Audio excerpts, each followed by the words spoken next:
What's up, y'all? Welcome to Nostalgic Sports. Today we're talking ways the UFL can improve in Season 2. It's already been announced that the United Football League has been renewed for a second season with all 8 teams coming back. Season 1 of the UFL was definitely a success from a lot of standpoints. We had large turnouts and a great on field product.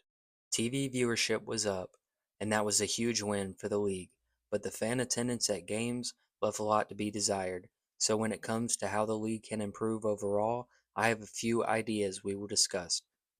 First, a big thing which I think the league is aware of is to build up trust with the fans in the 8 cities that we have teams. We have witnessed a lot of failed spring leagues and teams, and a lot of fans are hesitant to get all the way on board because they think there's a chance they'll lose their team in the near future. So it's important with the current teams and cities that the league doesn't just relocate teams because they're not an immediate success, and they stick around to build trust. Because if the league is constantly dropping teams and relocating them, that affects the league as a whole. And some markets can be successful markets in the future, but we need trust built that the teams will stay. So the league definitely needs to be in it for the long haul to be able to do that. As well as building trust and showing reliability to fans, seeking big name talent is a must. Every year there is very talented college athletes that don't get selected in the NFL draft, and plenty of really good NFL talent that gets dropped, and the UFL should be going after them. Off the top of my head, Talia Tagovailoa, younger brother of NFL quarterback Tua Tagovailoa, would be a great candidate. He played at Alabama and transferred to Maryland for a successful collegiate career and an all-time Maryland passer, but he went undrafted in the last NFL draft. He'd be a big name to add, and there's many of other players in the same situation that the league could bring in. More big name talent and popular names will bring in more eyes on the league, and more talent is always good.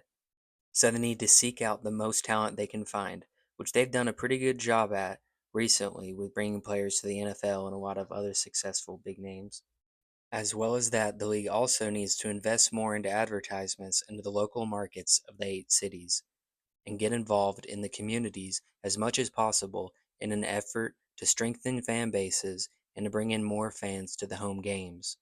That would help ticket sale revenue, and equally, if not more important, I think it would help fill the stands, and that would help the TV product. So there's no sections of the stands that don't have any fans or that doesn't look good on TV, and that would definitely be an improvement.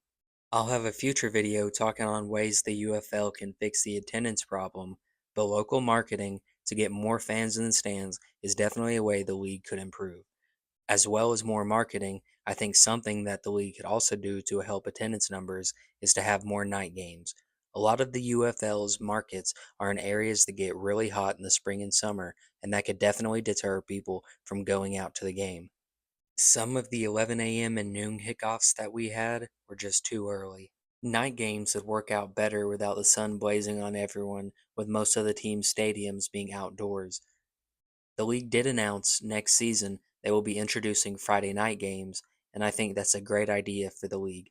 I think Friday and Saturday nights would be the best slots for spring football success, and we'd have the best fan turnout.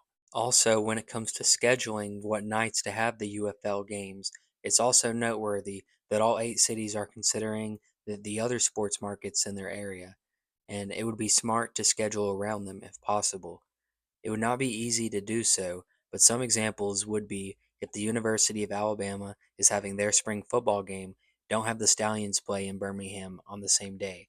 Or if the cities that have MLB teams, for example, St. Louis or DC, try not to have the game on the same day as them. That way, there'd be less competition on game days in the cities. That should be considered for all 8 of the markets when scheduling, because it's hard to go up against that, and it would probably work out for the league best that way and to help them coexist. Another way the league can improve is through expansion. I know we will need continued success in the league first, but it would help to get more cities and fans involved in the league. There's a lot of valuable markets that the UFL should consider expanding to that are not involved in the league right now. And it doesn't help that 3 of 8 teams are in Texas and we have no teams west of Texas.